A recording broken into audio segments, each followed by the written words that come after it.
Essential steps in facial skin care. Cleansing. We all know that the first step to caring for the skin is by making sure it's clean and free of dust, chemicals, and other things that may harm it.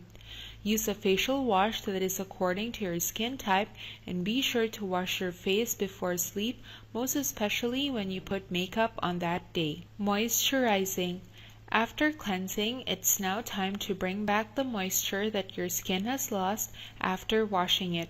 Be sure to apply it to your face and neck area. A good moisturizing cream will of course vary on your skin type because there are moisturizers out there that can trigger oily skin to worsen, while some are really good. So find out which ones are best for you, and the best way to do this is by consulting your dermatologist. Toning. You will need a toner for this part. Toners may be used after you wash your face or moisturize it. Either way, facial toners are used for cleansing too. Exfoliating. Exfoliating your skin is best recommended once a week.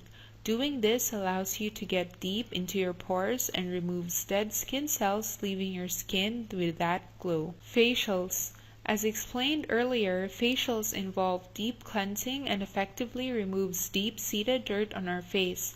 Although this is usually done at a beauty clinic, you may do this at home too, but make sure the necessary equipment is with you and you have ample time to do it properly. Until the next video, thank you for watching.